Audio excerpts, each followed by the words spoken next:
Y'all know the deal. Welcome back to the show. My name is Dustin.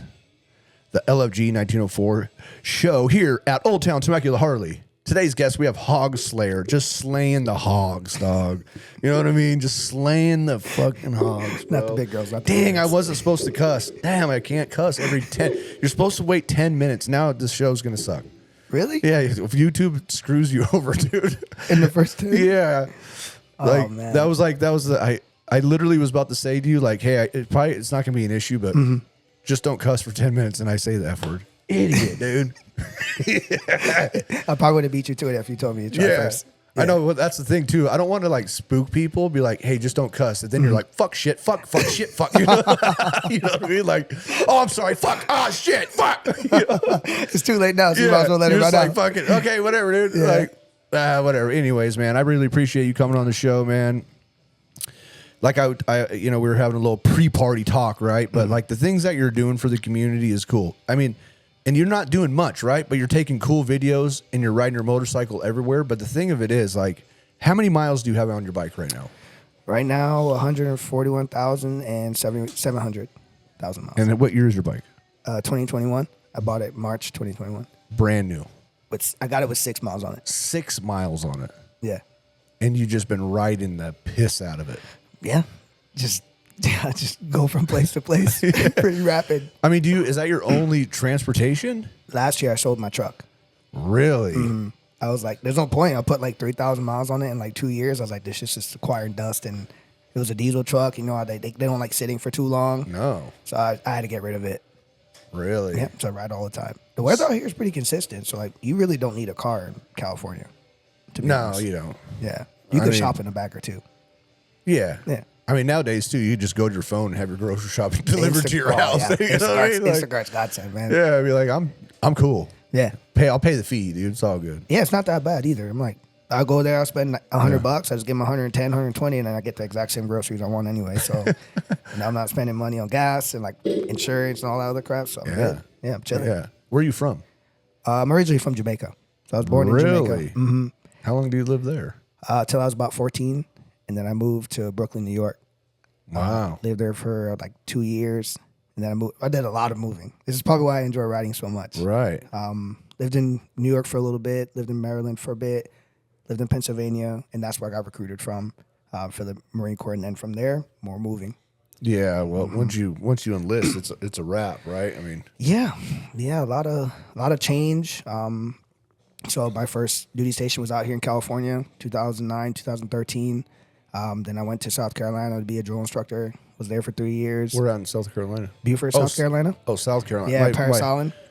My brother-in-law, he lives out in North Carolina. He lives in Jacksonville, so he's in the Camp military Lejeune. too. Yeah, That's where I'm going next. Are you really? Yeah, you're moving. Yep.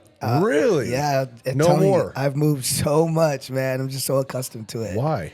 Just service. Every 3 years, like you're up for rotation every 3 years. For me though, I've moved every 3 years. Really? You don't have to though. Yeah, I know. I was about to say you can stay. but you're raising your hand. You're like, oh I'm no, I ready. don't raise shit. They're saying, no, you're going. Yeah, they're like, hey, where you want to go? I'm like, I'd like to stay. They're like, well, you can't stay. We need you to go to Japan or something. I'm we own you. Yeah, literally. I'm just like, but I just want to stay one time. So that's why I'm always on the move so much, because like I just never get the chance to stay long. How old are you? I'm 34. All right. Well, I mean, so you don't have a wife or kids or anything, right? I had wives. Oh, okay. Yeah, You had wives. I was married twice. Okay. I got 2 kids. I got a 12-year-old daughter and an 11-year-old son. Okay. But they don't live here though. No, they live in Colorado, which is perfect for like the direction I get to go through. They live in Aurora, so like going through the 70, like I was talking about last time, just a beautiful like ride through there. Yeah. Like my most favorite part of the country is riding through there. Right. The 70s. All right. So you've already done it. You already have kids. You've already done the married thing. You don't want to get married again, I'm assuming. Third time's the charm. Third time's the charm, but I'm a little hesitant, you know? I'm like leaning towards it a lot more now than ever before in my life, like because I just knocked out the 48 states. And I figured that would happen after I did that, you know, because that was my goal after my really bad breakup in 2022 was like, you know what, let me put all this attention to myself and just dominate the country, you know, see everywhere. And then I did it in August, and I got back, and I was all sad, like, I'm so lonely now. I don't know what to do with myself. Really? You know, it came down on me because I achieved what I wanted to do.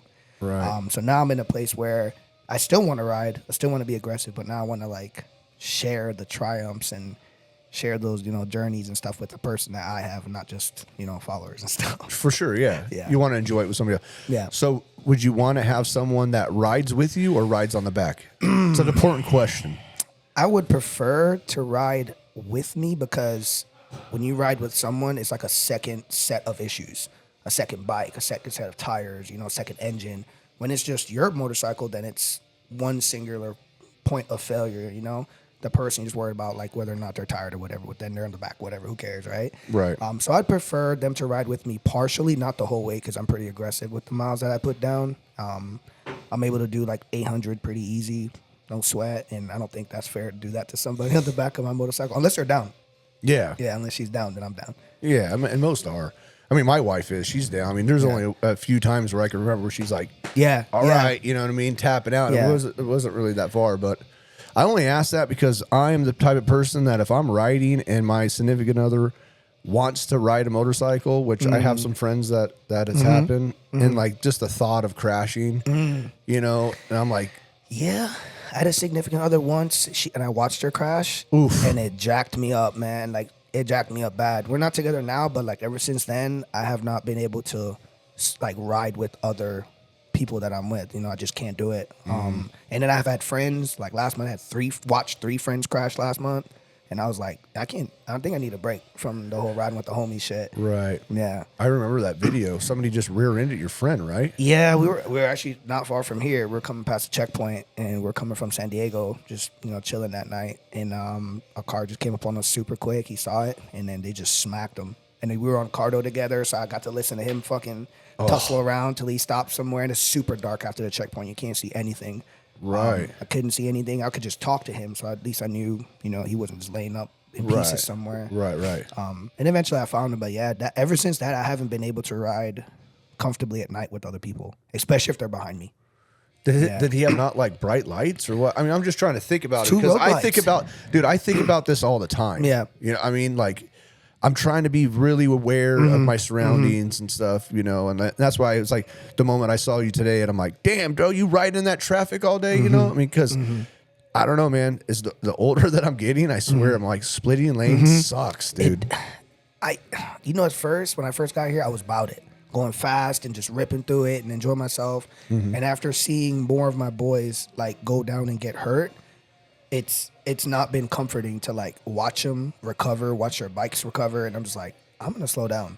I don't really want to deal with the fatigue of this crap, and I want to deal with the recovery time and the pain, So, and then it's like you can't really account for everybody and the ridiculousness, Like I'm just like, I'm just chilling. So I let people pass me all the time, and I'm just like, hopefully, just tell them to slow down, but they do what they want. Right. Yeah, but when the homie got hit, like he called it though. Like he saw the car coming fast. We were going we were going pretty quick. We were moving, and then he was like, "Hey, like this car's coming up super fast." I'm like, "What?" And he's like, "No." Like he's like, "Switch with me." And as soon as he switches, probably like 10 seconds later, boom, he's hit. Why did he switch it with you?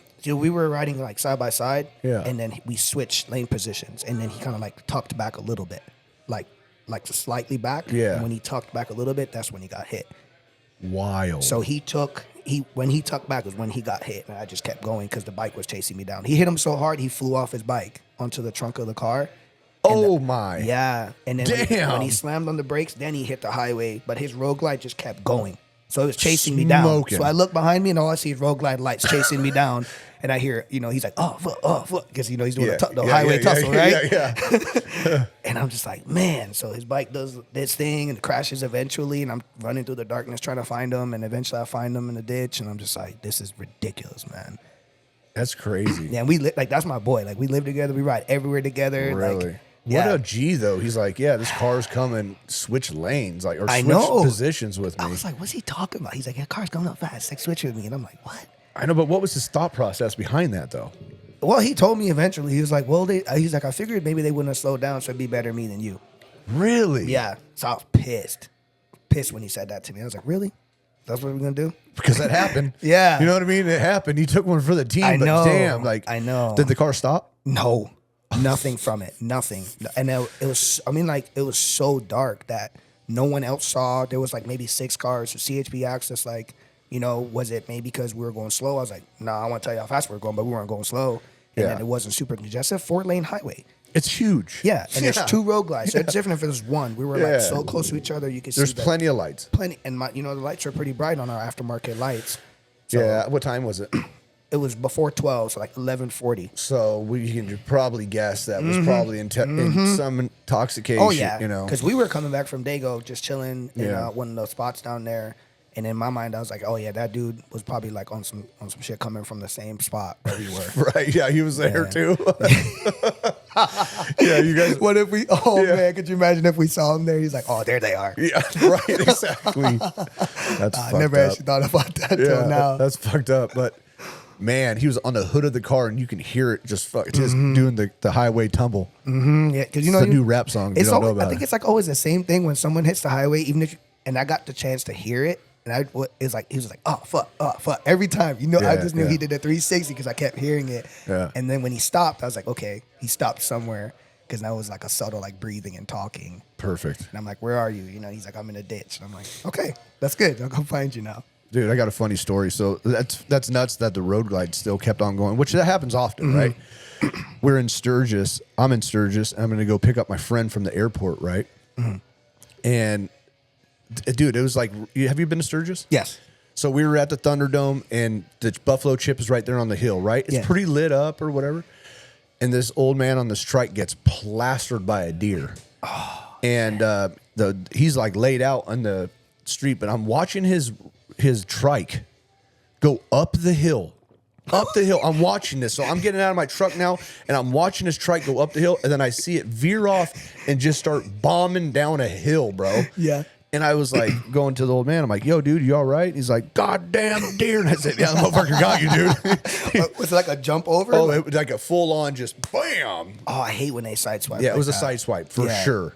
But watching this trike, and the guy goes, where's my bike at? And I'm like, that 3-wheeler's way the fuck down there, bud. Like, it's gone, homie. Because it was going up a goddamn hill, too. Yeah. Hey, the lady, though, so we pulled up, and mind you, this is far as fuck, right? So I get the guy in the truck, and he's like, well, let's go to my bike. I'm like, all right, cool. And we go up, and the bus driver's like, is there somebody on that bike? Like it came literally right in front of their bus, like ghost riding it, and just went right over it. Terrified dude. of him, yeah. Absolutely. Yeah. But anyways, I can't even imagine being struck by a deer. And we know so many bikers that have been struck. Like, bro, I've been out of San Diego plenty to see when it's dusk out. Those motherfucking deer are like fleas, bro. They're everywhere. I've never seen. Montana is fucking full of them, dude. It's wild. That's why, honestly, like at the age I am now, I don't play with the whole rural areas. No. Like as soon as the sun goes down, like an hour past that, I'm like, all right, time to find a hotel, and then you get good sleep. You get to eat dinner and you get to rest. Like you're not worrying about some raccoon or whatever wildlife decides to get froggy on the highway and play, play with you. And stuff. You're screwed. You're screwed. And then you reasonably can't dodge them. You hope they're small enough. You just kind of like hit them and keep going. Right. But those deers, they'll get you good. I know 2 homies that for the last 2 years, 2 different people, been smacked by deer. And one dude had his leg so broken it was hammered, like almost to the point where it's like we might need to amputate your leg for a fucking deer, dude. Then I know some homies like Papa Juan. Yeah. Motherfucker, he did 24 hours straight through to Sturgis. You know what I mean? Wild. And I'm like, bro, what are you doing, dude? You're crazy as hell. Those deer will knock you the fuck out. Yeah. Those things are on steroids, man. They're not like the deer here. Not as thick. Thick as fuck. Yeah. The California deer are like big dogs, and then the deer in other countries like horses. Like mule deer. Dude. Yeah, dude. They're big. All right, so let's take it back real quick. Because now I got to follow up on this Jamaica thing, all right? So your family, do you have family still in Jamaica? You lived there until 14, right? Yeah, my dad's side. So why'd you move? My mom, my sister, one of my extended sisters, she lost her dad 1 year. And then my mom used that money that, from insurance and stuff to take us to America to be with her mom and her brothers and sisters that were here.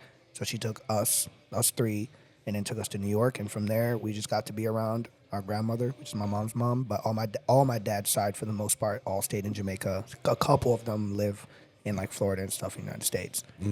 Yeah. How was it like? What was it like growing up there? In Jamaica? Yeah. Different. Well, I mean, I would very different. I would imagine. the culture. How do I say this? Like, so like disciplinary wise, like we were allowed to get whooped in school. Like that was common. Right. Oh yeah. So like disrespect was not accepted, no matter where you were and who you were. So that was something I had to get used to when I got here. Was like you could like talk loud to your teachers and like get all like antsy, and I'm like, they're gonna like rock this fool or like what are we doing right now? You know? Right. They were like, oh no, you can't do anything to them. I'm like, that's some soft type shit. That's why these kids are wild, bro. Like if you rocked them, they probably would not do that again. How many times you get hit by a teacher? Oh, plenty. Plenty. And it was probably well deserved too. Yeah, of course it is. Yeah. Man, if they were, hey, I'm telling you, when I was in school and they can do some whipping. Right? That's why I was like, do I really want to get it today? Nah, I'm good. So you'd have to wake up and be like, you know, I'm gonna move today.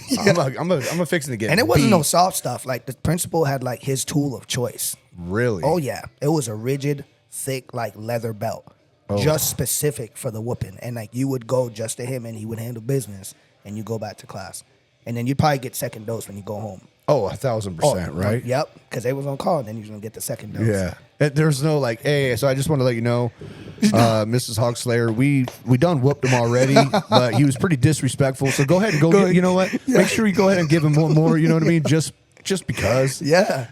Straight up, man. And like, so because of that, like kids were like, I'd say calmer, but then you have the extreme ones that were like, I don't give a shit about the beating. Like, bring it, you know? Yeah, of course. Wild ones that were like, all right, I'll take the lashings. No big deal. Yeah, I'll take it. No problem. Yeah, Jamaica's different, though. Like, you know, I went when I visited, every day is like the weekend there. Every day is like Friday. Like, they don't operate on the same social, I guess, like structures we do. You know, like Monday through Friday, party hard on Friday, you know, live it up Saturday and reset for Sunday, Monday, right? No, like, you go out on a Wednesday, they be turning up. Really? Yeah, it's dope. So when I visited, I was like, yo, this is sick.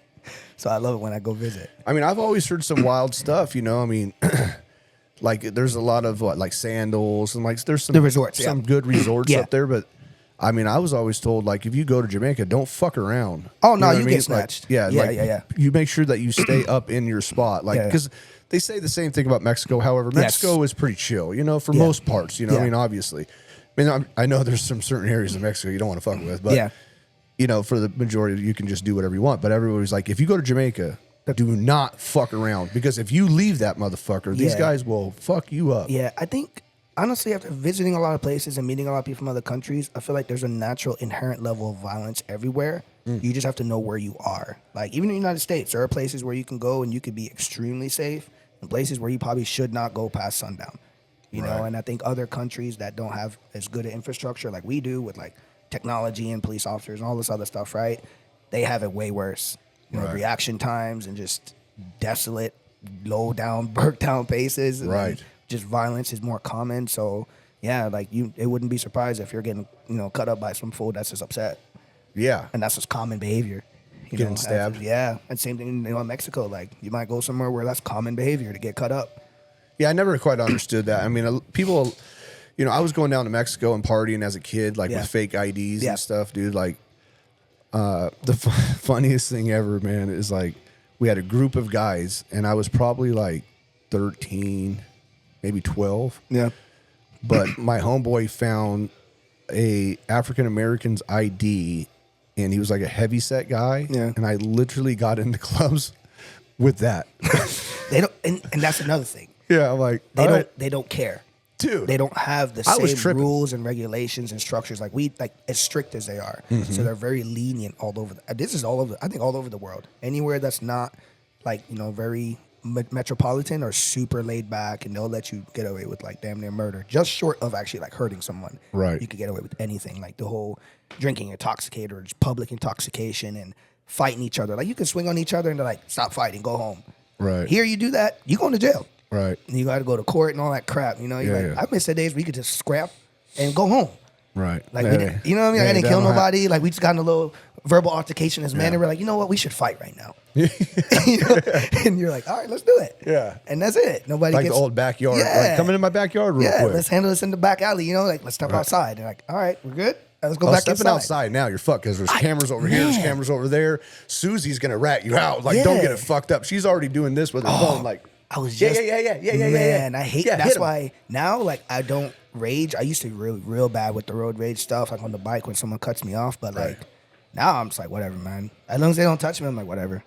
It is what it is. You're mellowed out. It's just not worth it no more. Like, you can't. What kind of road rage were you into? Like, stopping them. Oh, like pulling them over, like Straight bold face stopping them on the highway. Really? Oh yeah. Cars? Oh, and whatever they were in. Whatever. And someone had to be like, bro, you gotta stop doing that. Like, I'm like, why? Like, I need to talk to this person and educate them why it's probably smart to pay attention to their goddamn mirrors. How many people how many people pulled over?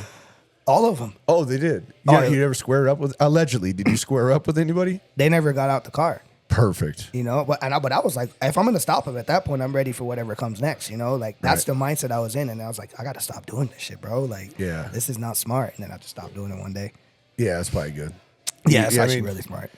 You know what I mean? People be packing and shit. Then it's like, oh yeah, I started seeing like some videos of fools getting fucking shot through the window, and I'm like, damn, that could have been me when I stopped that fool. Like, because you can already hear the story, like the headliner right now, like crazy biker pulls over a car and like was going crazy, and so I had to shoot. You know what I mean? Like I can already hear it. I'm like, hey bro, just look at your mirrors. They're like, okay. I'm like, all right, see you later. And I saw that come up like, yeah. Don't make that mirror get broken. Yeah. I mean, it's your fault. You know what I mean? Yeah. Like, you're in my lane. It's like we were talking about, let's talk shit about the Teslas right now. Yeah. But so explain to me explain to the audience what you explained to me about how they drive. The technology in the Teslas have ruined the driver's driver etiquette. You know, that natural instinct of, let me look at my mirrors, let me check my observation, let me look and see what I need to do to keep traffic flowing, right? Like on the ramp, off the ramp, just kind of like that 360 kind of glancing all the time, enjoying my ride thing. Tesla drivers do not have that anymore because the technology does that for them. It's constantly scanning and give them cues. So they just do whatever they want. They're just in their little world in the car doing God knows what. I've seen like watching movies, playing games. We've seen naps, full-blown naps and all types of other assortment of stuff. And I think that's why they're one of the worst drivers out there. Not because they suck as drivers, they just lost that like cognitive ability to be paying attention. Like how bikers are, how we're so cognitive. Yeah. Any little thing we instantly react, right? Right. They don't have that anymore. Yeah, they don't need to. They because the car does it all. Yeah. The light turns red, car slows down. The car sees like sirens, or not sirens, but like the lights on top of the cops' cars or any type. It notifies them.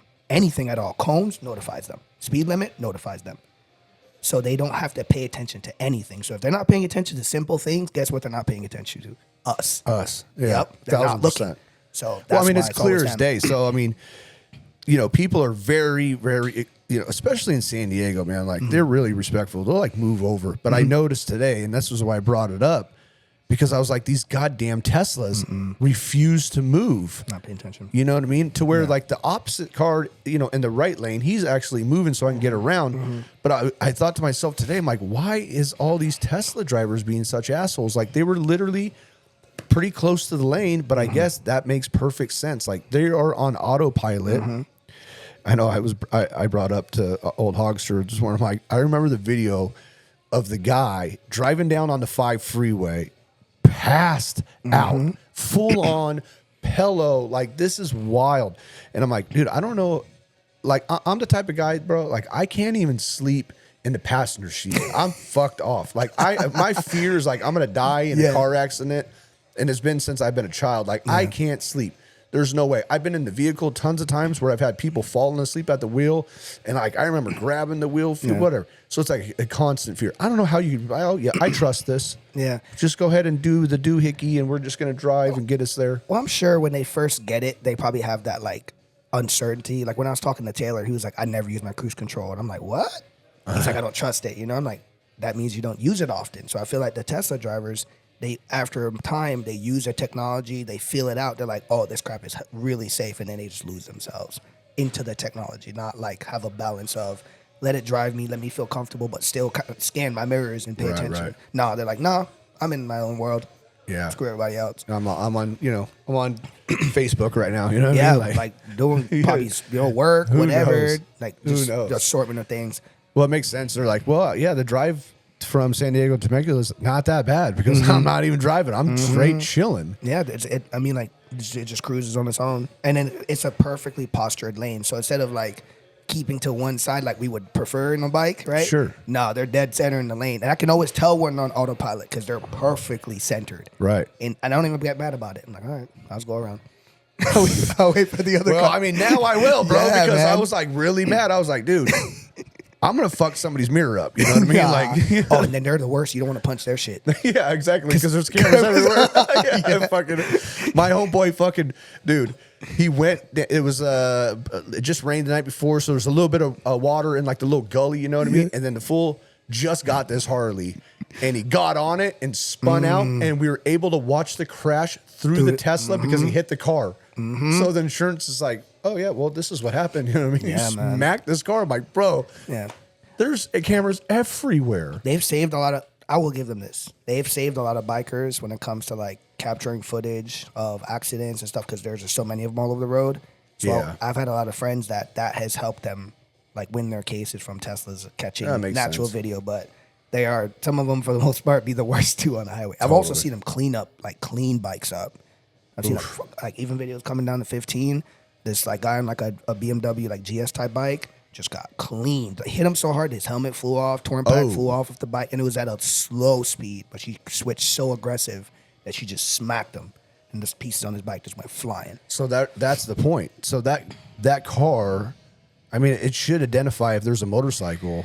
It doesn't have enough time because we're moving. You know, they're stagnant, and then we're moving in an opposite scanning direction. Can you remember they scan from the front? You know, type of technology. right. They might do it from the rear, but it's not as like aggressive as probably the front is, where it's most typical Right. accidents, right? So they don't even sense us. I've been in them. My friends have them, and I'm curious. I'm like, hey, can we just drive around on the highway? I want to see if it like feels Yeah. the bikes out. And I see them, but it's way too late.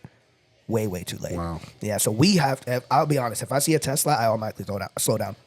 Yeah. I don't even play no more. Yeah, I'm not gonna be the one to have one of them claim me. Yeah, I that's just chill. great.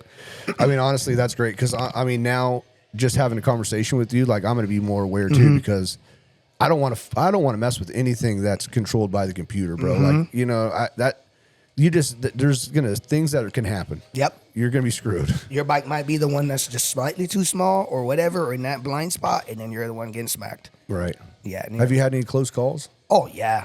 I've had plenty. It's just, like I said, I just kind of like got over them now. Like, as long as they don't shock me to the point where I have to like pull over and like catch my breath and kind of like slow down like the adrenaline and stuff. Right. Most of my close calls have been like bad weather, bad terrain, like doing sketchy stuff to get like videos and pictures. For sure. Yeah, but I ride pretty like calm. I'm not gonna lie. Like my boys tell me all the time, like, bro, like, why you ride so slow? Why do you ride so chill? I'm like, I want to get home, bro, and I want to go on my next trip. Like, Right. you know, like I don't get 141,000 miles because I ride like I'm on the MotoGP racer. Like Yeah. I'm not, you know. Yeah. So I just kind of chill, and every once in a while I get a little froggy, but I just chill. Right. Yeah. For the most part, you're just hanging out. Yeah. I mean, that makes sense. You're always, safety, man, because Yeah. motorcycles are crazy. I like somebody was saying the other day, they're like, you're all nuts, man. If you're on a vehicle that has no walls to it, you Yeah. know what I mean? I'm like, I guess, but there's like so much freedom behind it. I think everybody should ride. If you're having a really fucked up life and think you're going through some shit, like ride a fucking dirt bike, like ride something. Yeah. So I will tell you this. There was one time in my life where I hit my low. My first marriage fell apart. I was on the road to like lose my children and, lose everything, like start from scratch. And in the moment where I felt I didn't want to be around anymore, I got on my bike, right? And I forgot. I forgot all about that shit. Like none of the pain, none of the depression, none of that stuff existed anymore. None of the loss. Like it was just like, oh, I'm riding now. Yeah. And I'm like, I don't want to go nowhere. I want to keep riding. And I just kept riding. So it's like there's such a powerful thing when it comes to like riding and how it just takes over your mind, Like Right. it's so hard to explain. Like it's almost like not spiritual, but like it's crazy. Like you just never realize like you just get into this weird space of time and you're just like going through it. And like it's almost a different dimension when you're riding. And then you get off and you go back into your nonsense that you were in and you get on and you're like, oh, here I am again. Just Yeah. flying through time. Do you listen to music? Yes. The music definitely tells what you're gonna like feel too. I feel like if I'm going to work in the morning and I don't want to like be on some like etchy type writing stuff, Yeah. I listen to like calmer music, some Bob Marley, some slow stuff, maybe like a little bit of like softer pop rock type stuff. But if I want to like be on it, I'm like, all right, let's put on some scream metal stuff and just be, you know? Yeah, just getting it. Yeah, the music. Well, everyone knows music has emotion behind it, so you gotta be careful which music you listen to. Absolutely. Depending on what you're trying to get into. Yeah, I'm not waking up every morning and be like, yeah, let's put some Slipknot on. You know what I mean?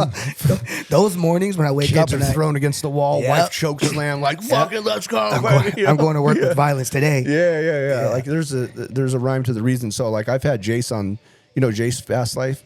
So I've had him on the podcast multiple times, and him and I we have this discussion almost every time because it's so great. It's like there's times where I don't even play any music because I'm in my thoughts, right?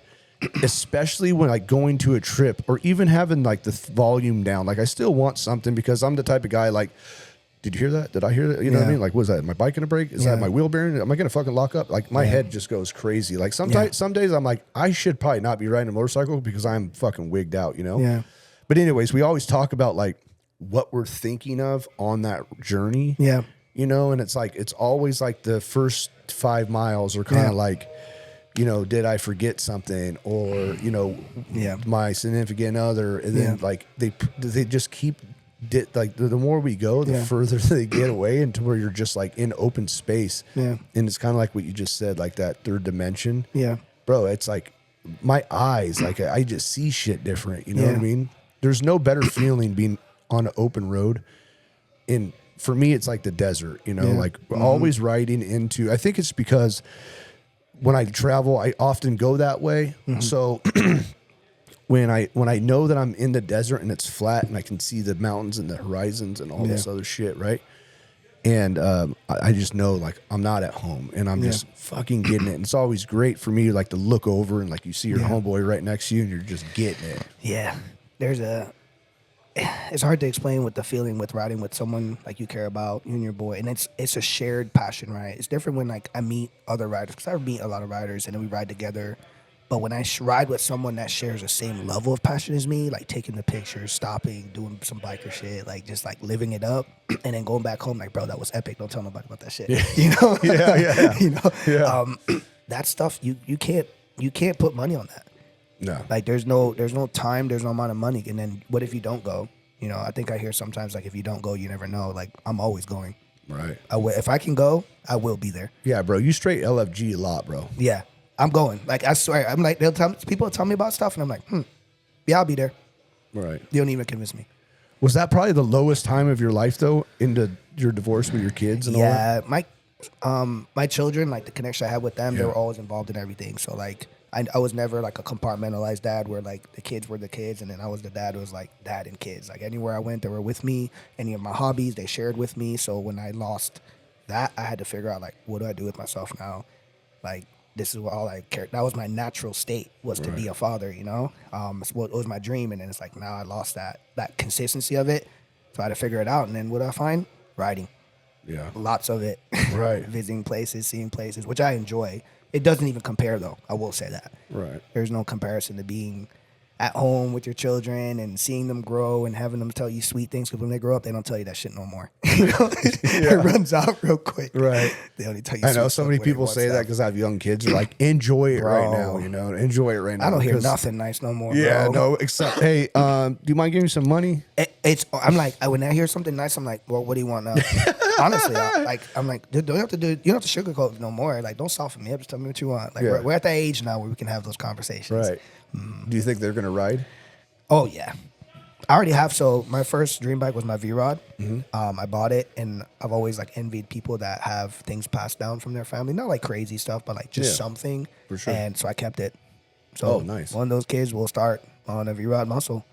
Yeah. Yeah. V-Rod. Yeah, I fucking love that bike. Really? Yeah. They're fast as hell. Oh, off the rip. I love it. Yeah, they're nuts. Yeah, they spin out so, and I'm not a super heavy dude, so when I wrist it, she's taking off on me. Yeah. Yeah. So you grew up in Brooklyn, right? Or just what part of New York? So, the scene out there, maybe not when you're growing up, right? Because even when I was growing up, we're not that far apart on age, but there was a lot of dirt bikes. So there's a lot of dirt bikes and that shit going on, Was that kind of the scene where you're at too? Yeah, same thing. Mini bikes, dirt bikes, ATVs, which I guess is pretty common for a metropolitan area.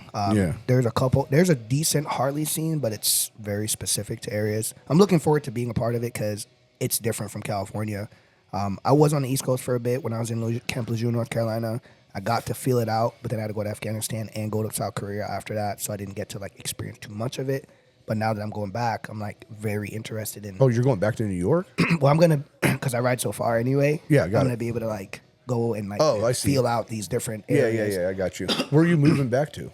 Jacksonville, North Carolina, in December. No shit. You're Yeah. literally moving, right? Right back where I was at. So my brother-in-law, he is in the band. So he was stationed out here. Oh, okay. And he got to do some like really. I mean, he did some shows down in San Diego. It was sick as hell, dude. What was it? Is it the First Marine Division band? Yeah.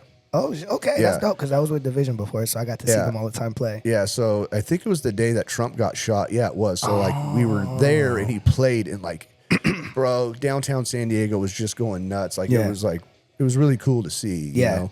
But anyway, so now he's out there, and I believe like he's going to be playing like at the Pentagon and like White House and shit like that. Yeah, like, that's wild. The band travels a lot. Yeah, a lot more than well, he people wanted think. to move. Yeah. So he had a choice because I guess band soldiers are kind of like rare and hard to get or whatever. So they're like musicians and shit. Yeah, exactly. So he wanted to like his team wanted him to stay there, obviously, right? But bro, it's so much money to stay here, bro. It's so much money to stay here. I will say though, out of the entire country, like the West Coast is where it's at. Right. It's like the most beautiful. The scenery. I know. It's the weather. It's just it's the consistency. You know, you kind of pay because when you go to other places, you're like, you can't ride for 3 months, maybe 6 months, or the weather's had a bipolar. And then what are you seeing? Right. Like, is it beautiful? Is it not beautiful? Like, I rode through Redwoods recently, and I was like, wow, this place is underrated as hell. Right. And in San Fran, as much bad rep as San Fran gets, Oh, it's the best. it's so beautiful. Yeah, it's so It's beautiful. one of the most beautiful cities I've ever physically seen in my life. It's Like, insane. the architecture is just insane for a modern Hey, the bike city. life there is raw, dude. Yeah. Like, it is real there. I know. I was like, man, I wish I could. And I go all the time because I just love it. Like it just like I feel it, you know. Yeah. And I'm from another country. That's a big reason why I travel so much. Is because when I used to see all these places on TV and stuff, like it captivated me to like see the Golden Gate Bridge, see Mount Rushmore, see the, Empire State Building, just like all these iconic places, and that's why I just travel so much to see them. Yeah, that's sick. Yeah.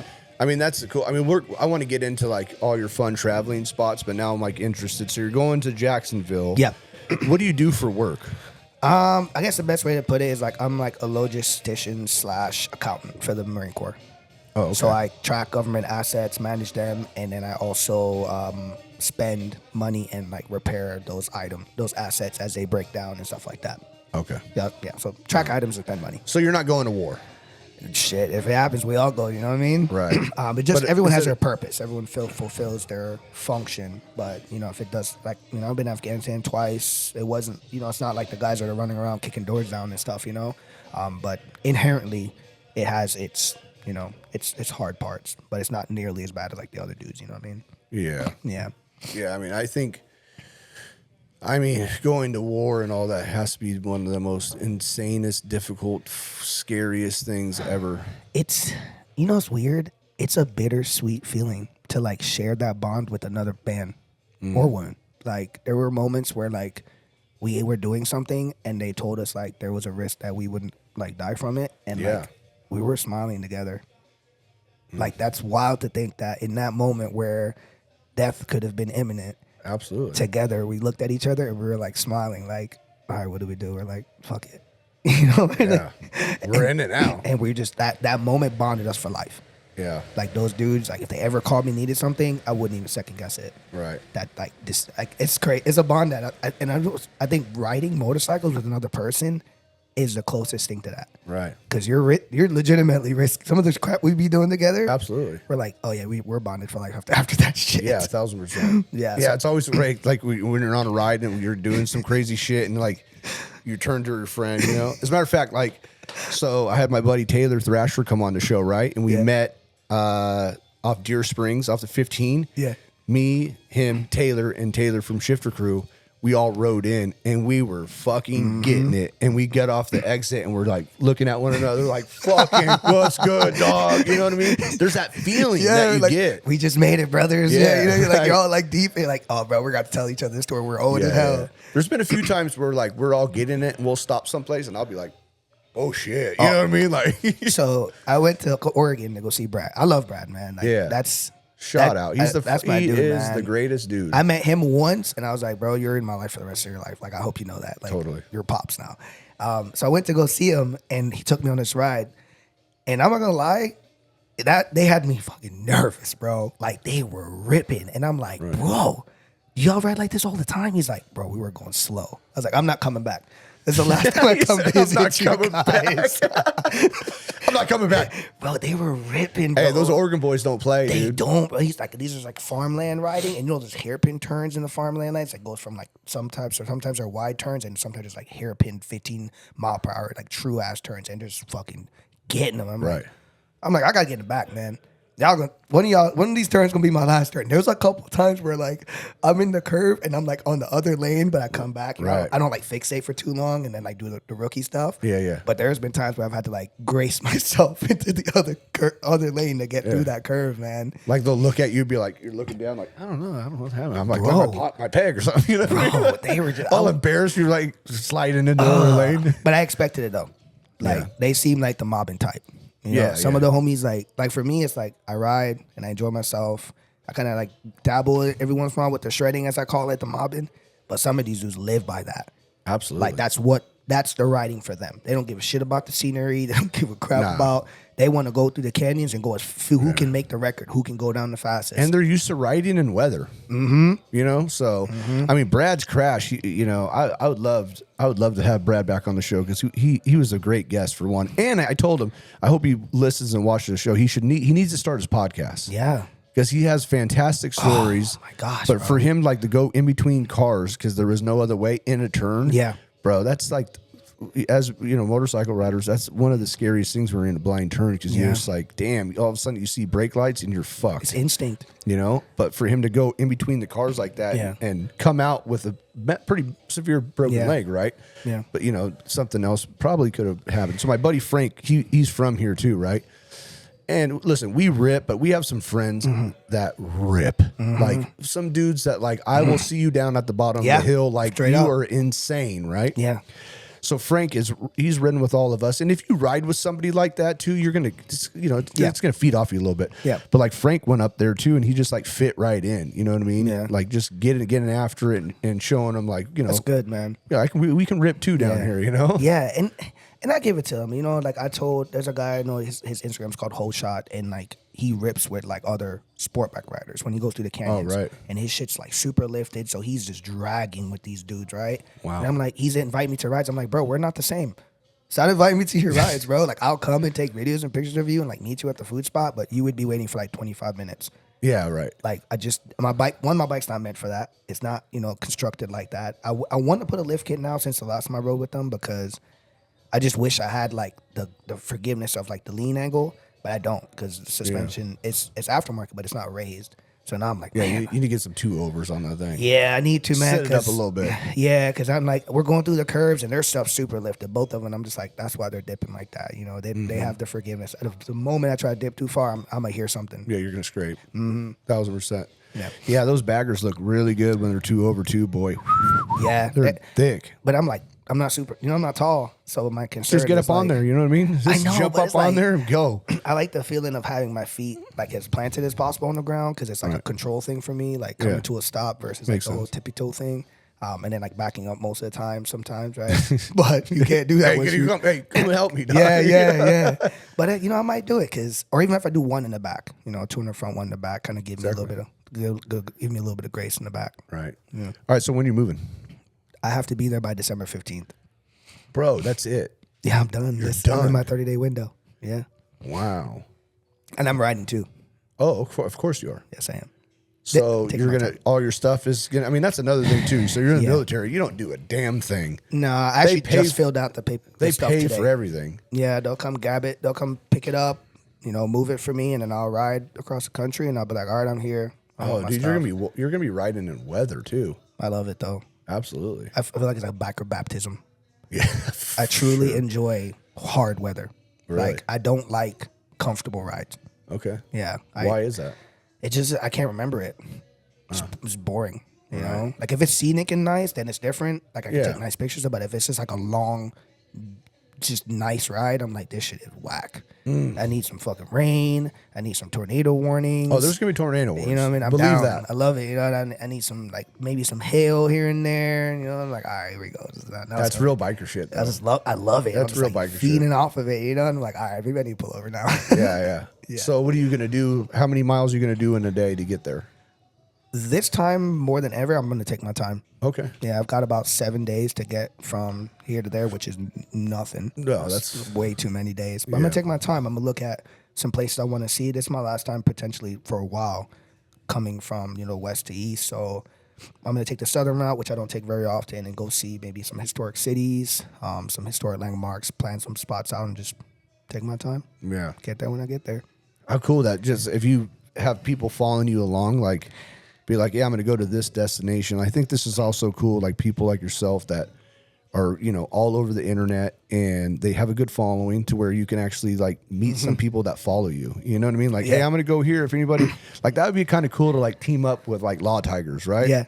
And get like gift certificates for somebody, for something, you know what I mean? Be like, hey, if anybody's watching, blah, blah, blah, you know what I mean? Like meet right here, and then you're meeting new people in the area that probably been following you forever, right? Because I know for a fact, because I've talked to people, they'll be like, God damn, the shit that you guys do is wild, you know what I mean? Because they're in fucking Wichita, you know what I mean? Where it's like, tornado might be happening. You know what the fuck? Yeah. They see all this shit going on in Southern California. They're like, what the fuck? They love SoCal riders. We're riding all year. They live off of our like energy and the things we get to do. And then when they get a chance to ride, then they get to do their thing.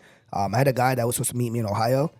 When I actually rode through Ohio, I rode through a tornado. Nice. Like, weather storm. And he was like, yo, like, you rode through that? I was like, yeah. I was like, that's where I was supposed to meet you. I was like, oh, well, yeah, I'm already close to like Pennsylvania now. Yeah, I'm gone. So I think what I'm going to do that this time, I'm going to plan out the ride as best as I can, right. forecast it, and let people, and as on this route, just kind of like meet people as I go, which is cool. I like it. I get to meet some cool people, and like I've had people.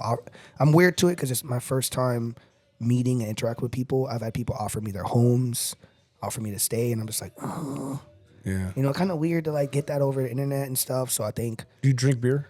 Yeah. So be like, yeah, just meet me at the bar. You know what I mean? Yeah. I don't know if I want to see you stay at somebody's house and they're just like looking over you. I know, you know man. It's like, but like, hey, you're cute. Could you imagine? I'd be like, well, shit, you cute too, man. Just not do no wild stuff, right? Yeah, exactly. I'll fucking stab you. Yeah, I know, man. But I think I'm like, screw it. Like, I'm gonna try it. Like, oh, really? Yeah. You're going to stay at somebody's house? Fuck it. Just like, hey, you have my location. If you don't hear from me in 6 hours, this person is taking me. Okay. That works too. Yeah, that works too. I'm by myself. I'm a dude. I'm like, I sleep at gas stations, bro. Like, what if I'm gonna sleep at the gas station outside? Why can't I sleep at somebody's house? I agree. Yeah. So what are you going to do when you get out there? I mean, it's going to be obviously work you already set up with the new pad and all that. Everything's taken care of. No, you're going to figure it out. It's so quick. I got a realtor looking at stuff for me right now. I got a lot of boys out there, so they're going to like help me with the in transit, stopping somewhere to like sleep for a couple of days till I get there, and like 10 days later, like pick where I'm going to stay. So how long have you been in SoCal for? Since March of 2021. Okay. Yeah. So you're just literally doing your term and you're gone. Yeah. That's what they do, man. They do me like this. They've been doing me like this since the day I joined. How long you been in the military? Just over 16 years. Just over 16 years. You're about to retire, bro. Well, yeah. You can literally retire at 18. Yeah, so this should be my last. At like 37 years old, say. Yeah, I want to be the biker hobo. This is my dream, to just like ride my motorcycle and just like sleep where I stop. You're going to be living the dream. Oh, I can't wait. Seriously. So you enlisted right when you were 18? Yeah, I turned 18 in boot camp. That's wild. So when I retire at 20, I'll be like right before I turn 38. Oh, so 20. I thought it was 18. You can submit the papers at 18. Mm-hmm. Got it. So 20 is that's 20 mark, and you get full bennies, all that shit. Like you're set for life. Yeah. And then you can go get a government job that pays fat as fuck too. Yeah. But I won't have shit, just my motorcycle. So all that money would be like road money. Oh my God. Yeah. You need to. You know what you need to start doing? Start going to other countries and doing it. That's why I knocked out the 48 states, and I'm doing Alaska next year, and then I'm hoping to save up money or like help me to go do Hawaii, because I want to take my bike to Hawaii. Yeah. And then from there it's other countries. I'm out. Yeah, I mean Hawaii's the most expensive part is obviously cargo in your. I looked it up. It's about from California. It's $1,200 right. one way. So beautiful though. It's so not- rad. yeah. I didn't ride there when I was there, but I've Yeah. been there. It's beautiful. It's unbelievable the difference is I want to take her with me. for sure. I don't want to go. It's easy to go to places and like rent bikes and stuff. I don't want to do that. I want to bring bring her with me. That's fucking rad. And then the countries I'll figure that out. So favorite ride that you've ever been on then? It's a tough one. I'm gonna have to say when I rode from Wyoming to through Yellowstone, and I rode to Idaho. I rode through 3 different states when I rode through Yellowstone. It's a beautiful area. Yeah, it's not as like I was talking to Taylor about it. It's not as like vivid as Yosemite, but the landscape and the feeling, the warmth, the animals, like you feel like you're in a damn safari, documentary, and you're in a motorcycle. And then, I'm just going through different states, and it was nice, man. Probably like the most comforting ride I've ever been on. I think that it's alien shit, bro. I'm going to tell you why. So I stayed there too after Sturgis, right? Yeah. So my family and we stayed out for the entire month. So we did Sturgis, and then we traveled, and Yellowstone was our first spot, right? There ain't a fucking thing in Wyoming, too. No. Nothing. No. Until you get to the Tetons, and you're like, holy shit.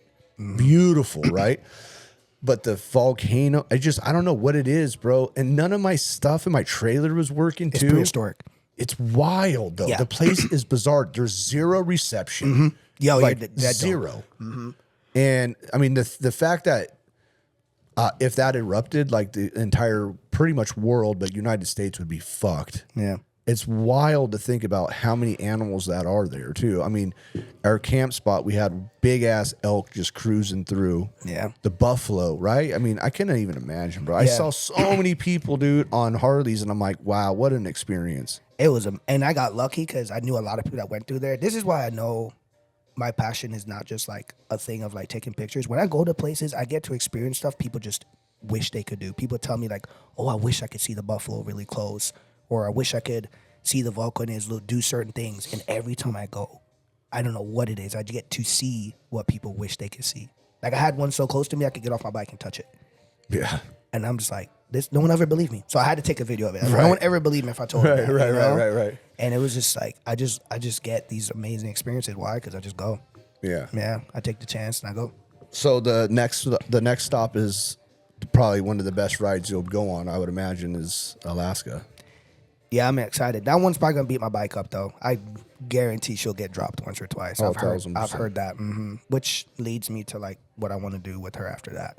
Yeah. Looking to upgrade her, like bigger engine and suspensions and all that. So everything's stock on your bike right now? Engine wise, yeah. Okay. Yeah. So obviously you have pipe and Yeah, that's it. yeah, not cammed or anything. Though. Nope. What is it? A Milwaukee 8, right? We have 114. Yeah, Fast as fuck. just she's solid. Yeah. For what I do. Yeah. I've tried to like rip with other people, but their bikes are way faster than mine. Right. Even just a cam opens up with the M8. Yeah. Those things are pretty beastly, man. Yeah, they're untapped. Yeah, power. you're definitely gonna have some tough situations when you go there because everybody does. You know, I mean, if there's a group ride, at least a handful of them are gonna get broken down. But I heard another ride which would be cool is my friend Graf wanted to do it. He wanted to go from one part of Canada to the next because that is insane riding. I guess. That was what I was more concerned about what route I was going to pick to go to Alaska. Like, was I going to go through the United States and go straight up, or was I going to go up to Canada you and should. cut across? You're going to be on the East Coast. Yeah, but whichever route I pick determines the severity of whether or not I'll make it to Alaska. So I'm kind of like hesitant. Do I present situations to myself that I don't make my goal that I want to, or do I like balance it out? Right. So I think I'm going to cut like through the middle of all of it, not like straight east to west from Canada, because that's treacherous. Like that's difficult, and I've never done it, and I'm by myself. Yeah. It's kind of scary, and I'm a huge risk taker, but I got to be smart about some of this shit sometimes. No, 1,000%. So I'm going to cut through maybe like halfway to the United States, and then eventually make my way into Canada, and then slowly make my way up there too. So when did you start riding? In 2016. 2016. That's when. What was your first bike? R1. Okay. Yeah. So you were getting after it. Then. Oh yeah, I loved it. Yeah. From, You're the typical Marine, brother. I went from zero from 0 to 30 days licensed R1. Boom. It was a fun motorcycle too. Just getting after it. All 130 Fast pounds of me as just fuck. fucking ripping that shit. I was like, all Where right. were you at? In Beaufort, South Carolina. Wow. Those fucking sport bikes are no joke. I miss it. What state have you not lived in? A lot of them. If you've been in for 16 years, and every 3 years you've moved. So I'm now starting to repeat states. This is my second time in California, and then the next time would be my second time in North Carolina. Every other time before that, it was a different state. What do you think of North Carolina? It's boring as fuck. That's what I'm gathering. Yeah, it's boring. There's really nothing to do. There's like 5 or 10 restaurants. The town operates off the base. Like the base is the townspeople. Yeah, it's not like how San Diego, LA have their own population. They don't have that there. Yeah, I know. It's boring. There ain't really shit to see. So everything's either strip club or bars or, kid stuff because everybody have children and stuff like that. Husband and wife stuff. So like I'm gonna be tortured for a bit. So I'll be gone. Yeah. You're just going to do your job and then just plan on trips. Yeah. So my wife right now, she's visiting. Yep. Right. And so they went to New Bern. Yep. I think that's what it's called. I met my second wife there. But yeah. Nice. It's a beautiful spot. Right. So she was like the entire time. So I'm like, yeah. So you're having fun. I said it to her like 3 times and she says the exact same thing. It's very peaceful here. Yes. So, okay, that's great. But that's not the kind of life that I would want to live. I don't want to live a peaceful life. I like chaos still. Yeah. I like being around people, interacting with people. Like, yeah, I'm not really ready for that. So fuck, peace, Hell no. peace be with you, bro. But but you're gonna be able to travel and do some really cool things. I'm excited to see on the East Coast, like New York City, and because my family in New York, so like go and take more time and like be on my motorcycle and like that's why I'm excited to like go back and like be more interactive with like the things I just kind of like shoved off to the side. Kind of like how I dominated the West Coast, got to see all the national parks, all the states. I'm gonna take that same energy to the East Coast and go actually like dive into those cities and like experience them fully. Right. Mm-hmm. Well, the shitty part about it is you're moving now, so it's gonna be cold as fuck in winter. Yeah, I just stay away from the snow areas, but I'll still ride. Yeah, because it won't snow where you're at. But no, anything below like Southern Virginia, you'll get like icy type storms and stuff, but you won't get like full blown snowstorms now. Right. Mm-hmm. Well, that's cool because she was saying right now, she's like, man, it's humid as fuck over here. Yeah, I've lived there. I've ridden there. I was about to say, you're from Jamaica, dog. You know all about humidity. You're not tripping. My first road glide I bought in Florida, and the day I bought it, I rode it 650 miles home.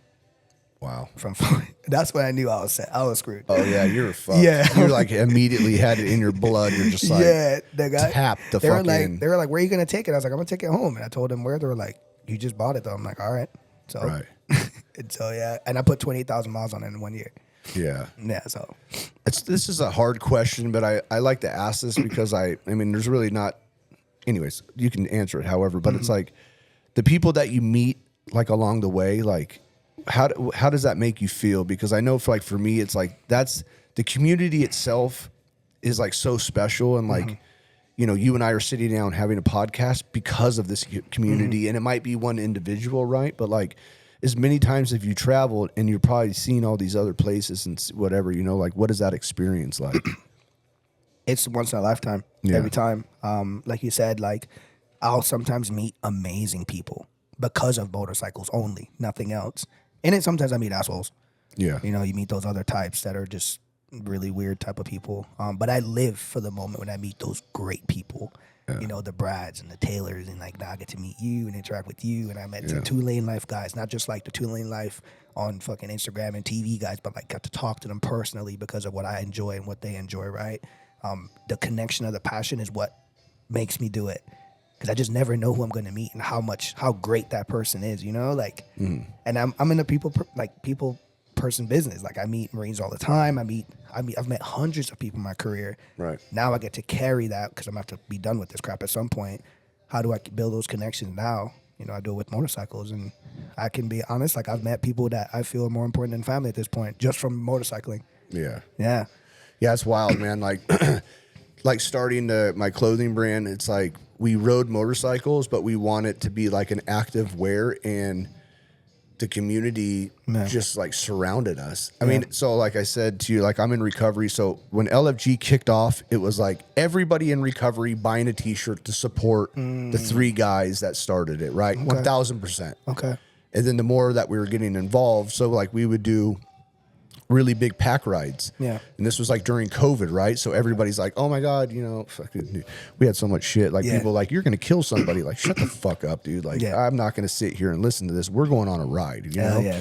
So we would have these huge pack rides you know, bombing down the freeway. And like, then was great because there wasn't any law, dude. Like, everybody was scared of COVID, right? It's lawless time. Yeah, it was such a great time, bro. Yeah, like, everybody's like, 2020. oh, COVID was shitty. I'm like, bro, that was the best. For bro. motorcycle riders, 2020 and 2021 was the best time to be riding on the roads. Even for online shopping, bro. You know what I mean? Because everybody, like, they couldn't go shopping, so they'll just buy stuff from you, whatever, you know? But, the community just really surrounded us, man. And it was like, I've never had that experience anywhere else but the rooms of recovery, too. Like, it's weird how they collide with one another like that, you know? And, like, the people that you meet, man, they'll just, like, literally give you the shirt off your back. Yeah. But what I'm getting at, though, there isn't all people like that. No. You know what I mean? And, like, I enjoy watching people do great for the community. Like, there's a local guy in San Diego that came across my feed, and then I just started chopping up with him. Stretch 619. Yeah, I know him. The shit that, like, everybody, like, if you have a tail whip, if you're fucking like whatever, fucking I don't. So, you know, at first when I did see them, like, it did look goofy, but like I watched their rides. There's a pack of motherfucking dudes, bro. We shred, bro. It's so you know fun. what I mean? You ride with those guys too? Yeah, I know them. Yeah. So anyway, so I reached out to him and I'm like, man, we're doing this show up here, and I'm like, I want to collaborate somehow with you, and I like what you're doing with the community because it's not like puff your chest out and I'm a badass biker, you know what I mean? And, you know, I know so-and-so and this bullshit, you know? Like, he genuinely is having fun and doing it. And, like, that's technically what LFG was, too. I knew Stretch when he had, like, I'd say maybe like 3,000 followers. When it was just Stretch, and it was me, Stretch, Street Bob, and, like, three of us, right? Just three of us that we just rode together. We cool. You could tell we enjoyed each other's company. It wasn't nothing to do with, like, the cloudy type stuff, you know, like the sharing of stuff, right? Right. So we talk all the time. We're actually going on we're calling a going away ride for me coming up soon. That is just us.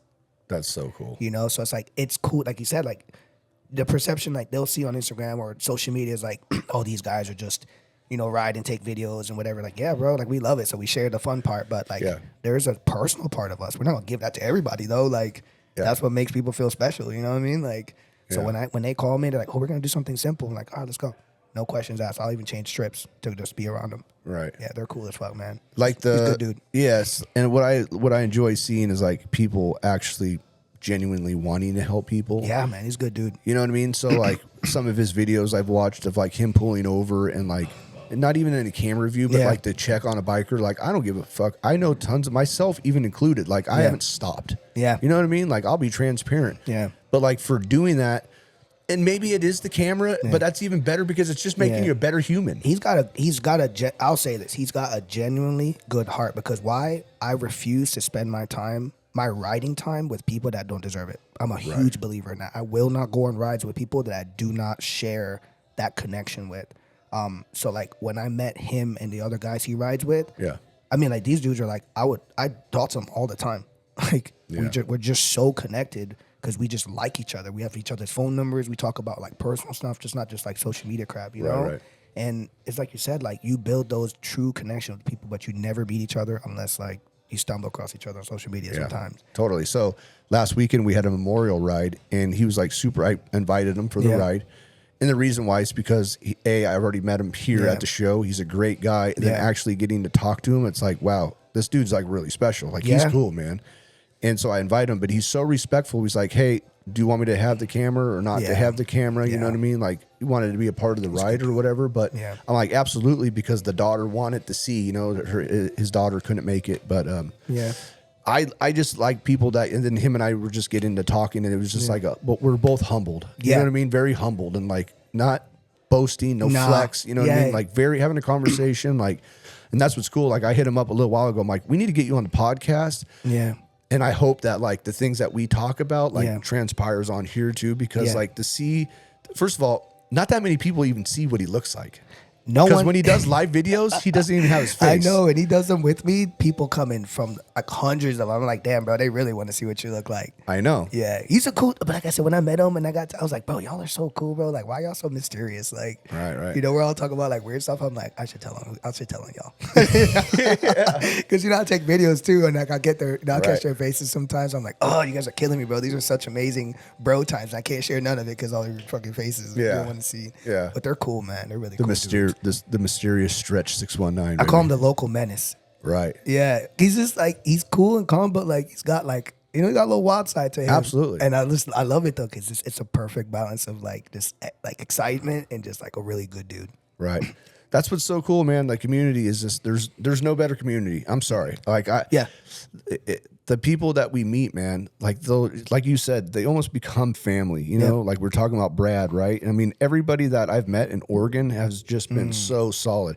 And I must say, like, I had my brand 2 years longer than Taylor, you know, and it's been about a year now. So him and I, like, he moved to San Diego and we just like connected and clicked and like we push one another with the brand stuff too. And like, he started taking me to shows because I was like, you know, I was the San Diego guy. Like I would be at the dealership and, you know, I had a job, I had LFG, then I still do the screen printing and blah, you know, all these things. So it's like, I never really got out that much.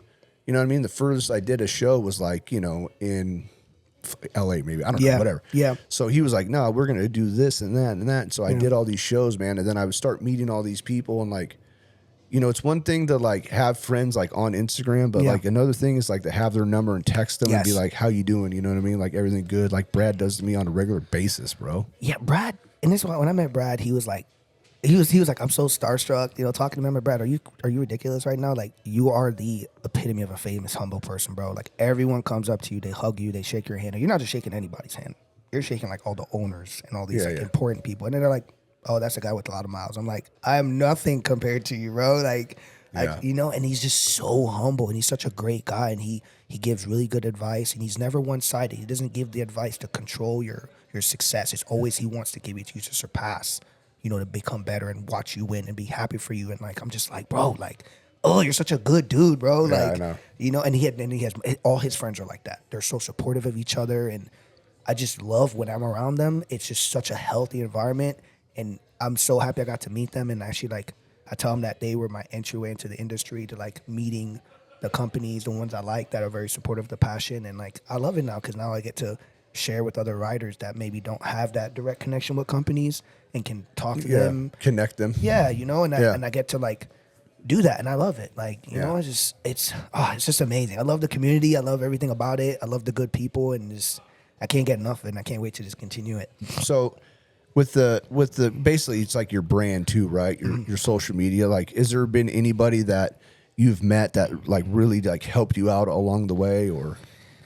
I mean, because I guess really, maybe I might answer this for you. I mean, you're doing the shit yourself, right? It's been all on my own a lot. Yeah. I've become to a point of like popularity to where people start to reach out to me, but I've never done any of it with any type of like assistance. It's always been like, oh, that looked kind of pretty. Let me just take a picture. Yeah. This is a nice area I like. Let me just take a video. Have people approach you and be like, wow, you're Hogslayer, or like, Sometimes. Is that you? Is that you? Yeah, you know what because I don't really like, it's always just the bike and the area and the scenery. So like people will see my motorcycle and be like, hey, is this you? Are you somewhere? It's never like, oh, that's him standing there. Right. So someone told me, which I was one of Brad, and also someone else was like, hey, if you want more buy-in from companies, you have to show yourself and be more personal. And I'm like, that's kind of weird. I don't like that shit. It's not comfortable for me to like have my face, like look at myself on the phone, you know, but I'm getting better at it. It's becoming more like second nature. And I've noticed now since I've done that, it's been more reach outs from companies to like, you know, like do stuff for them. I don't give a fuck about the money, bro. I'm going to ride regardless. Yeah. Like screw the money. Yeah. You know, if you can hook a brother up, you can hook a brother up. But regardless, I'm going to ride the 5,000 miles tomorrow. Right. That's it. You're gone. Yeah, I don't care. It's the weirdest thing. Like if somebody would have been like, yeah, Dustin, in 5 more years, you're going to be on Instagram often doing selfies and this other shit, a podcast, blah, blah, blah. I'd have been like, you're fucking tripping, dude. Yeah. You are tripping. And it's like, man, there's some days where I'm like doing like a video or whatever, and I'm just like not feeling it. I'll have like 6 takes, bro, or even more, you know? And I'm like, God damn, like, where do we come? Like, this is where I'm at now in this world, you know what I mean? Like, selling my soul to, you know, Instagram, you know? Like, it's wild, dude, to think about because everything happens so fast, you know what I mean? And especially with the same thing that you're doing, right? I mean, it just all of a sudden you're looking at your phone and you're like, damn, I'm actually doing something. Yeah, but, and this is what I told... You know, when I talked to 2 ladies I've got, this is why I like talking to them because they're, like we said, they're so deep into the personal part and the corporate part, right? I'm scared of that tighter connection with it because I don't want to lose my amateur feeling to it. I don't want to lose my freedom of movement. There's been times where I'm like, oh, I'm gonna go to this place, and I completely changed my mind mid-trip. Yeah. Right? Like I'm like, oh, I'm gonna go to Sturgis. Nah, change my mind. I'm gonna go somewhere else now. Like, I don't want to be governed by maybe the money or like the sponsorships and stuff. So like I like the freedom, which is why I've only been focusing on any type of affiliation stuff that doesn't govern where I should be. Right. Yeah, I can't. That makes sense. Yeah, I can't. But you should, though. Think about it. I mean, the thing about it is, though, too, is like you already have a job, right? And that's the thing. And I'm sure that you're the same type of person. It's like, you know, I knew. So I've been doing LFG for pretty much a year by myself and full time, right, too. So, like, I had a great job at Home Depot and blah, blah, blah, you know what I mean? And I knew that I needed to take that leap of faith, right? So the same thing with you. If you really wanted to do something like that, doing something half-assed, it's just not. Yeah. But you can definitely, 1,000%, start doing some YouTube stuff because people love seeing that. Yeah. And you can. That's a really good way to showcase what you're doing. I wanted to, but man, the editing is painful. Right. Well, you just hook up, get my dog Dweezy over here real quick. I mean, like, it's all good. I bought all the stuff. I got all the cameras, and I did like 1 or 2 videos. I was like, I'm not built for this. I'm just built for riding. So I ask people all the time, like, how much does it cost to pay someone to do this shit? Because I will not do this shit ever again, bro. Yeah. But I got footage for sure, though. Like, when I did the 1,800 miles in 25 hours, I took that video, but I never made it. Yeah. So that's how you do it. You get a sponsorship that's going to pay for the video, so therefore you're not doing anything, and then you can have the person showcase everything for you. Really? Absolutely. I didn't know that. I mean, 1,000%. Like people will help you provide some sort of stuff. You know what I mean? Like, some sort of sponsorship to where you don't have to do anything, and then all of your stuff is out there. Bro. And then you have somebody like Dweezy for real, like being like, this is my stuff. Here's my YouTube. I edit this to make it look cool. And I would cry. You know? If I could just ride and share the stuff I see, like man, I see some stuff sometimes. I'd be like, man, I wish I could share this, like how I see it. Yeah. And it's just like, and I'm going to continue to ride. There's no stopping, you know? Yeah, you never know until you ask too, right? Because everybody thinks that it's going to be a no. You know, when I advertise and I talk about like, hey, so I got an empty spot on this wall. If you would like to put your banner up here, boom. Yeah. I just don't say it a lot, right? Yeah. But every single time that I've had nonstop people like, okay, so I'm interested. Like, what's good? If you do the same thing, you're just going to market yourself, right? Yeah. So, hey, I'm going to go across country. Yeah.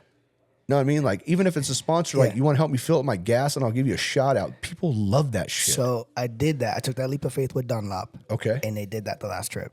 Not only did they give me my set of tires, they gave another person a set of tires. Fantastic. And like everyone been asking me like, how'd you do that? How'd you like get that? I'm like, all I did, like I said, I took the leap of faith and I asked them because I was like, I use your stuff anyway. Like, are you down? They're like, okay. And they gave it to me. It's like super easy. Yeah. They were like, all right, sure. Why not? Yeah, isn't that the worst when you're like, oh man, because it's we as especially men, we don't want the fail of like failure, like of getting said no, you know, the rejection, all that shit. We're just like, nah, I'll just stay over here in my corner. Yeah, I'll figure it out. Like motherfucker, you ain't gonna figure it out. You need new tires. Go ask them. And then like it's simple.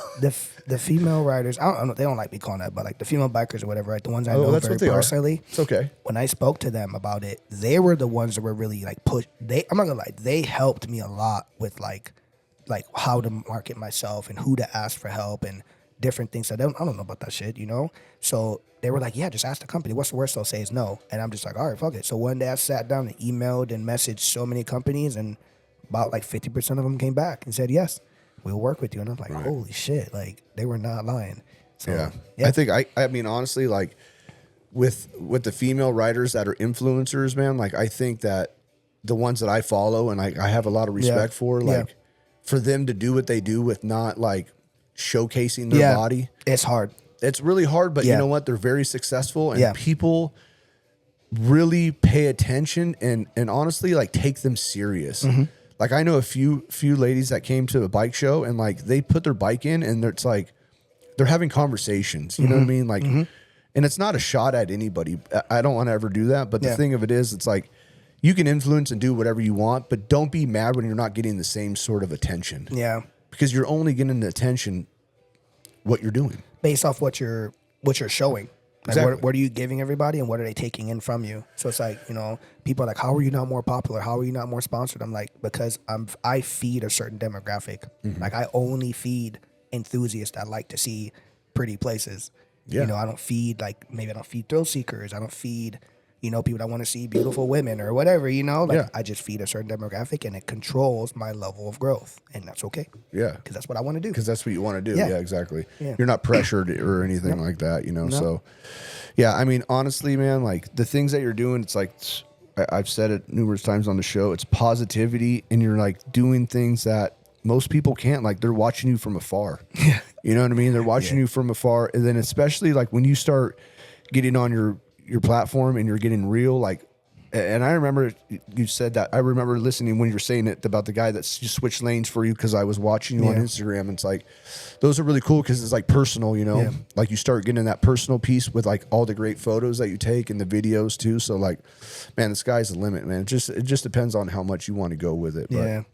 how many followers do you have now? Like 25,000. That's beautiful. So honestly, like I don't know. I personally think the market and the climate that we're in right now is very fucking dry. But Yeah, it's hard for enthusiast riders because Yeah. all we do is like riding. We don't really, like I said, we don't feed the other like portions of social media, the comedy and the thrill and the looks, and we don't feed that. We just feed motorcycles, and motorcycles are already a 1% thing. Like, only a very small population of the United States enjoys that. Right. And a lot of my stuff comes from outside the country. I'm not gonna lie. Yeah, they are way more supportive, to be honest, than people in the country. So I'm excited to take it to other countries. Like, I'm truly excited to go to other countries. I've already decided, like, I'm going to go to Austria, Switzerland, like all those places, because they've reached out to me so many times to come and visit, and they have motorcycles waiting for me and all this stuff. A couple shows that they do out there in July. They're like, yeah, whenever you want to come, let us know. Like, we're waiting for you. That is so cool. It's just from the writing, because they enjoy what I enjoy, my version of it. Right. So like, they're always like, oh, we love your stuff. We love, And that they you want to go on show trips." you. Yeah. Like, I'll come over here and see what Yeah, I'm they're doing. like, let's give you our version of it in our country. And I'm like, hell yeah, let's do it. How many miles? They're like, oh yeah, all right, well, let's go. That's so rad, dude. Yeah, so I'm excited to do that. That's absolutely beautiful. So you're leaving on the 15th, and you're probably not coming back for 3 years. I'll be back, man. I love the West Coast. Yeah. I'll say no more than 5 years, I'll be back. Right. Yeah, hopefully with my significant other at that time. I won't come back by So myself. you're looking. Oh, I've already found one. Oh, you already did? Yeah. So I stumbled okay. across her right before I left. So I'm kind of pissed about Where it. does she live? She lives out here. Oh, you're fucked. Yeah. You're but screwed. But she's a Marine too, though. Oh, And bing bong. She's supposed to. We're at the same time frame and things are like aligning. It's just whether or not we deal with the fatigue of it, the hard parts of it to get to the end state. Got it. But we want to, and it's good. It Does feels she good. ride? No, she doesn't. I like that.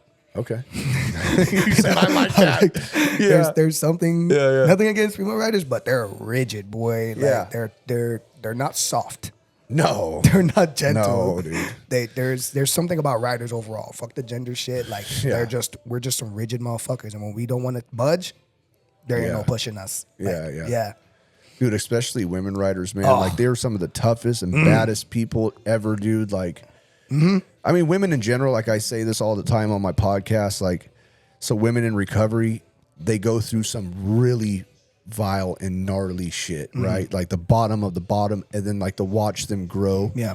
And obviously motorcycle riders, don't have that sort of thing, but they still have that, like, oh, you're just a girl or whatever. I've seen some girls straight fucking rip and get after it, bro. Yeah. Like, holy shit. Yeah, they're gnarly as fuck. They don't play. Yeah. And most of the, like, when I first started the whole social media thing, I would only ever be around the female riders and only some of them, because like they had the hard part, like they're not very accepted. Like, they went through the trials and tribulation to get to that point of success. So I was like, okay, who am I to ask about this shit? I'm gonna ask the ones I fucking fought to the top. Yeah. And then they were just so helpful off the rip too. The dudes never got back to me. It's crazy. I swear, I'll stand on that shit. I would message other like popular like dudes, and they never message me. But now they message me back. You know what I mean? But when I was nobody, it was always the women that hit me back up. Me and Taylor say this often too. Like, the cool guy shit is out the door. Yeah, you know bro. what I mean? And honestly, come 25, like the people that we fuck with, like if you have that sort of attitude, like it's real simple now. Like, we're to the point to where it's like, you know, I mean, I don't know. We might get a little crazy on Instagram but we're just to the point where we won't fuck with you. Nah. I think that old cool guy shit, like, I don't give a fuck how many followers you have, dog, you know what I mean? And that's why I try to be really nice, you know what I mean? Because I know that I probably had that same sort of... It happens. You know what I mean? Like, I was kind of closed off, you know what I mean? Honest to God, dude, until, like, Taylor, like, really hanging out and meeting new people, like, I was very closed off and, like, not really... And it's not that I was... I don't know, actually. I'm still trying to figure that out. But anyways, like, I know, like, the cool guy shit, that vibe of, like, I'm somebody is out the fucking door, man. I've never, ever brought up my mouths in public. Not in any conversation. Never. Like, I mean, like, I'll have conversations with writers all the time. I'll never bring up who I am. I'll never bring up what I do.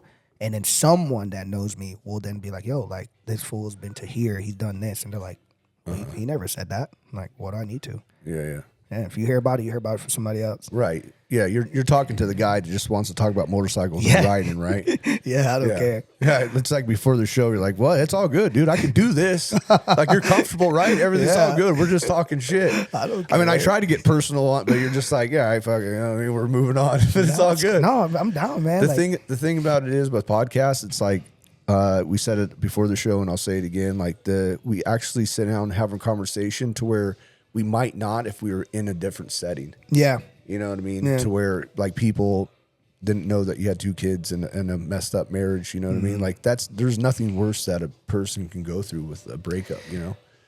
I've always told people, like, if you see, like, a man at his lowest, 9 times out of 10, 9.9 times out of 10, it involves a woman. Oh,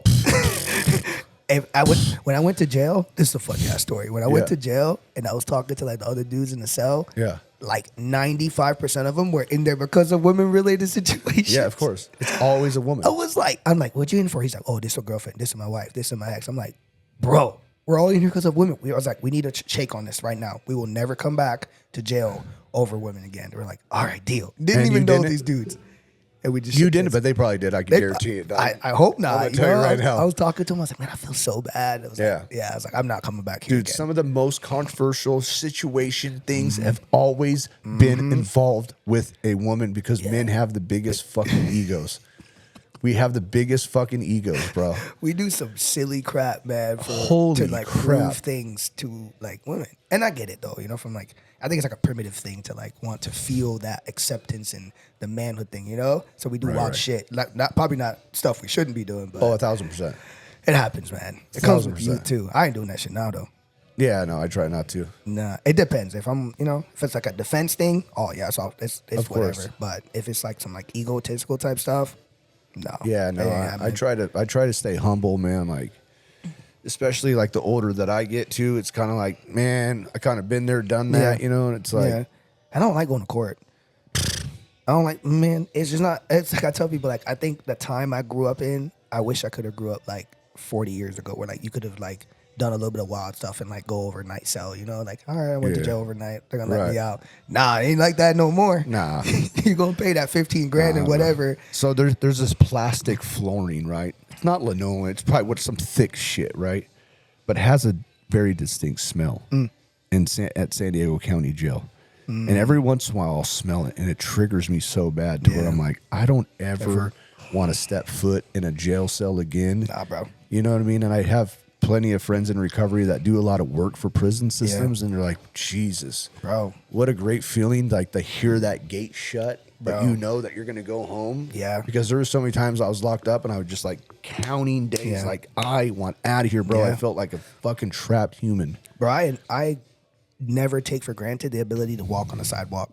Yeah, just that simplicity, right? You know, like touching a tree on the sidewalk. Like, people take so much for granted, and I'm like, I'm just gonna be calm because I don't want that to be taken away from me over some silly crap. Do you want to know why they made sidewalks? No, I didn't know. What is it? The streets ain't for everybody, dog. Hey, you know what I'm saying? That's what's up. That's funny. Yeah. So what's next, man? So you're moving. Like, what's the next big ride? I guess your next big ride is going to be moving. My shift will definitely be biker events because that's the East Coast. The East Coast does the bike weeks and, you know, these rallies and stuff. That's definitely going to be which is good because I get to meet the community and not just see pretty places. I've done that, you know, and I feel fulfilled. So next thing's going to be just hitting bike weeks, hitting all the rallies, hitting the cities, meeting people that ride, people that have been wanting to meet me on the East Coast, and now I have the opportunity to meet them and like do community stuff, you know? So I'm looking forward to that, and then potentially taking what I want to do with my own potential brand and my own touch into the community, give something back, like, you know, some type of product or something, just something simple that I feel would be beneficial to riders that do like what I do stuff. So I'm looking forward to having a little bit of slow down pace from the West Coast to get into that. Yeah, I'm looking forward to that too. So I have not announced it, but I'll just do it right now. So I'm going to go to Bike Week in Florida or in Daytona Beach. Okay. So I have a friend that's in the community too, and he was going to be doing shows at one of the dealerships, and he gave me a spot to set my booth up, but I'm not going to. I'm just going to go and like shake hands, and like my buddy lives out in Florida, right? So I'm going to definitely link up with you, man. And we'll in March. Yeah, in March. Okay. Yeah. But it's going to be cool because very rarely do I get to go outside and like, you know, actually just kind of socialize and hang out and like shake hands and meet people. But I think owning a brand like that's really beneficial. Like you don't need to set up and try to sell. You know, sometimes it's like, bro, I feel like a circus animal. You know what I mean? Like, hey guys, how are you doing? I mean, it's like Brad told me about that, like how you have to like market for yourself. He said no one else is gonna do it for you. You have to do it for yourself. It's tough. Yeah. But like going there and just having normal conversations and like, oh wow, this dude's just fucking normal, you know? Yeah. Because I've seen people with other brands too, and I'm like, bro, you're acting just how you do on Instagram. You're fucking weird. I know it becomes second nature, and I hate that shit. That's why I try to stay with. I call it the peasants. You know, I'm like like the people that are not super popular. I'm like, what's up, dog? Let's go for a ride. Yeah. The normal motherfuckers, you know, just be chilling, talk about wild shit. I don't ever want to change like that, and I know shit changes, you know, and you have to like kind of go with the flow. However, like meeting people and like being like present to like hearing the conversation and like not be on your phone and you know, eye contact and like really, and then sometimes it's hard, you know what I mean? Because a lot of people like to say you're an important talk, person you know? too, so you have to like fit that balance of giving to people, but also giving to like what your purpose is, you know, like giving to. So like I do catch myself jumping around a lot because of that. I'm really hyper. I got ADHD, so it's like, you know, I'm always thinking about. I think that's why I do so well at the podcast, because I can think about the next thing that I'm going to talk about. You know, very rarely will I get stumped up. Like I've had a lot of people on the show where like, oh, I don't want to talk about that. Like, cool, all right, so let's talk about the coffee you drink. You know what I mean? Like my head is just like probably just a fucking nitwit. You know what I mean? But I mean, like last week we got stumped up. Like I was saying on the show, we had to like stop it, and then the guest was like, oh, do you just want to stop? I'm like, no, I think I can get it. You know what I mean? Like, I think we can go back to where it was, you know, but I've never really had that towards like stopped besides, you know. Sometimes it's a guest too. Or something, you know? If the guests aren't, I feel like my Marines always ask me like, what do you talk about on the podcast? I was like, bro, I just enjoy writing. Like, I love it so much that I can talk about it all day. So like, if the person's talking to me and they get me started, there ain't no stopping me, you know? Then they kind of like control where I talk about, because I'll just keep going, you know? So it's energy. Yeah. If I sat here, and that's what's difficult because I've been on podcasts and it's very soft in tone, and I'm not that way. So if I see a guest like that, I'll just try to bump it up or like say jokes or just kind of just get the vibe right, because dude, it's difficult. Like you have a microphone, you have headphones, you have whatever. Now it's like lighting and knowing that there's camera. It's not on your face, whatever. I get it. You know what I mean? It's not. Not everybody can sit down and just be like, all right, cool, I'm just gonna have a cool conversation, because they'll get stumped up. You know. And I'm the same way. I'll be like, if somebody's asking me something, I will go and talk about 50 fucking different things and then circle back to the original question, be like, okay, so that's what we're talking about. I've met like I said, I've met so many people. I just, because I travel so much, people are like, oh, where are you from? And I'm like, oh, I'm from here. Like, what are you doing here? And I just get caught talking to just these variety of people, like sometimes really elderly people and sometimes young people. And it's just so nice to just meet random motherfuckers across the country. It is cool. Yeah. So when you go into like a small town and you pull up on your bike, they always want to say, bro, they always so want to nice, talk. bro. I've had an old lady like damn near massage my back, bro. Yeah. I was sitting on the sidewalk, eating my little snack, drinking my Powerade. Yeah. She walks, she's like, what's going on, young man? I'm like, oh, I'm riding. She's like rubbing my shoulders and shit. I'm like, oh my God, this is amazing. I loved it. That's awesome. I went to go to Zion. I was sitting at a gas station. She was so nice. And I was like, is that your husband? Because you probably shouldn't be rubbing up on me like this. You know what I mean? And he's like, you know. And then she's like, but you're cute. And he comes up and he starts laughing. I'm like, is this your wife? Yeah. You know? He's like, yeah. I'm like, well, you need to get Betty, man, because Betty's about to get out of control. Yeah. And it's been a minute. Oh, boy, still getting fucked up. She was so nice, though, man. It was cool. Yeah. What is your favorite state park? Last question, and then we'll wrap it up. Oh, it's a tough one. It's a good one. Yeah.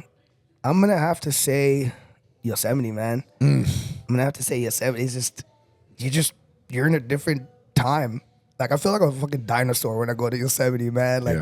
Like a fucking T-Rex came out of like an ice capsule something. And I'm just like, what is going on? Why am I in this like prehistoric dome of just land loss, you know?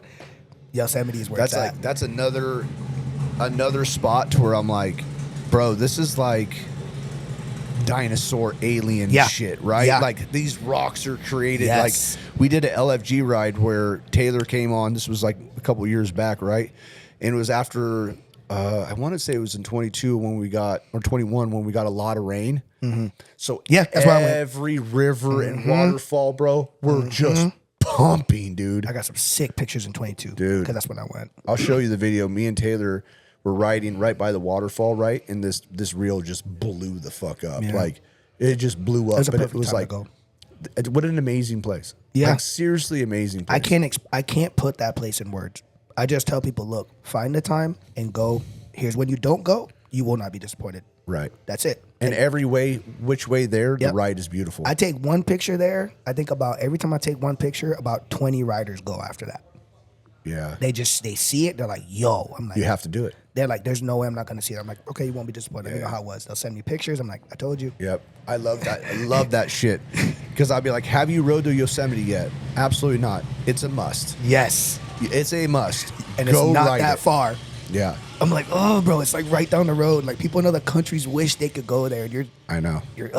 Yeah, you live, not me though. You live right there, bro. 6 hours. Yeah. You don't even have to like stay nowhere. You can go there, come back. If you really want to get down on some shit, but you know, not everybody built like that. So good show, bro. Yeah. You're fucking really awesome, man. I'm really stoked that, man, now I feel really special that you're about to bounce and you came on to the show, man. So I appreciate that. I'm glad that I reached out to you. I mean, honestly, you fascinate me, like the shit that you're doing on Instagram, man. Like I'm really like on this whole positive biker community, like shit that's just different, you know what I mean? Because our community is very diverse. Yeah. You know, so the kind of switch it up and not just do something that I've normally done and like have people like you on and just explain like your writing and the things that you're doing, man. It's really, really cool. And like the greatest part about a podcast, it's like forever, this is going to be your episode, dog. You know what I mean? So thanks a lot for coming on. I appreciate it. I appreciate you, man. It's an honor for real, like to just be able to like tell my story and share what I like and stuff, share my passion with everyone. So I really do appreciate it. All right, bro. All right, guys, you all know the deal.